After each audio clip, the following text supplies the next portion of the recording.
చేతిలోని ప్రతి వేలుకు హస్త సాముద్రికంలో ప్రత్యేక అర్థం ఉందని నమ్మకం. వాటిలో ముఖ్యమైనది బొటని వేలు. ఇది మెదడు, సంకల్ప శక్తి, స్వతంత్ర ఆలోచనలకు ప్రతీకగా భావిస్తారు. బొటని వేలు ఇతర వేల నుంచి వేరుగా స్వతంత్రంగా ఉండడం కూడా ఒక వ్యక్తి ఆలోచన స్వేచ్ఛను సూచిస్తుందని నిపుణులు చెప్తున్నారు. బొటని వేలు ఆకారం, పొడవు, వ్యాసత, చూపుడు వేలుతో ఏర్పడిన కోణం, ఇవన్నీ వ్యక్తిత్వంపై సంకేతాలుగా భావించబడతాయి. చూపుడు వేలుతో బొటని వేలు పెద్ద కోణాన్ని ఏర్పరచుకున్నప్పుడు కూడా దానిని సాత్విక లేదా తెరిచిన బొటని వేలు అంటారు. ఈ రకమైన బొటని వేలు సన్నగా, పొడవుగా, ఆకర్షణీయంగా కనిపిస్తాయి. అలాంటి వ్యక్తులు మృదువైన హృదయులు, మధురమైన స్వభావం కలిగిన వారని హస్త సాముద్రికలు చెప్తున్నాయి. సమాజంలో కళాకారులు, గాయకులు, రచయితలు లేదా సృజనాత్మక రంగంలో రాణించే వారిలో ఈ లక్షణం ఎక్కువగా కనిపిస్తుందని అంటారు. ఇలాంటి వ్యక్తుల జీవితాలు మొదట్లో అంత సులభంగా ఉండవని కూడా విశ్లేషణ చెప్తోంది. బాల్యం లేదా ప్రారంభ దశలో ఎదురయ్యే కష్టాలు వారిలో బలమైన సంకల్పాన్ని పెంచుతాయి.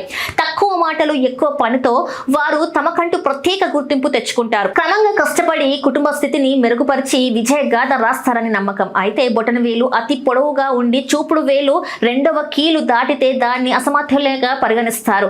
అలాంటి వారు విజయం సాధించిన ఆలస్యంగా అనేక అడ్డంకులు తర్వాతే సాధిస్తారని చెప్తారు. మరోవైపు సమతుల్యంగా ఉన్న బొటన వేలు తెలివితేటలు, కళల పట్ల ప్రేమను సూచిస్తుంది. వీరికి స్నేహితులు తక్కువైనా ఉన్నవారు లోతైన వారు, నమ్మదగిన వారుగా ఉంటారని విశ్లేషణ.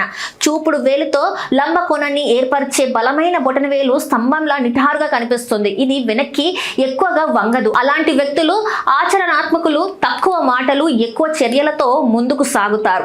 ఒక లక్ష్యాన్ని నిర్ణయించుకుంటే అది సాధించే వరకు వెనక్కి తగ్గరు. కొద్దిగా మొండితనం, త్వరగా కోపం రావడం ఉన్న బాధ్యత నుంచి దూరంగా ఉండరు. ఇలాంటి బొటన వేలు ఉన్నవారు సమాజం, దేశం పట్ల అంకిత భావంతో ఉంటారని హస్త సాముద్రికలు చెప్తున్నాయి. స్వచ్ఛంద సేవ కార్యక్రమాలు, క్రమశిక్షణ వృత్తులు, సామాజిక కార్యకలాపాలలో పాల్గొనే అవకాశాలు ఎక్కువగా ఉంటాయి.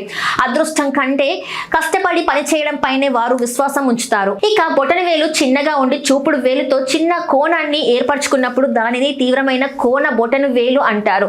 ఇది కొద్దిగా వంగినట్టుగా లేదా అసమతుల్యంగా కనిపించినప్పుడు అలాంటి వ్యక్తుల జీవితాన్ని కొంత ప్రతికూల దృక్పథంతో చూడవచ్చని, ఆర్థిక అస్థిరత లేదా తరచూ అడ్డంకులు ఎదుర్కొనే అవకాశం ఉందని పండితులు చెప్తున్నారు. హస్త సాముద్రికం ప్రకారం ఈ రకమైన వ్యక్తులు కొన్నిసార్లు నిర్ణయాల్లో ఆలస్యం చేయడం, సోమరితనం ప్రదర్శించడం వంటివి చూపవచ్చు. మతపరమైన ఆసక్తి కూడా తక్కువగా ఉండొచ్చు. అయినప్పటికీ ఇది జీవితానికి అంతిమ తీర్పు కాదు. సరైన మార్గదర్శకత్వం, కృషితో ఎవరైనా పరిస్థితులను మార్చగలగరనే విషయాన్ని గుర్తుంచుకోవాలి.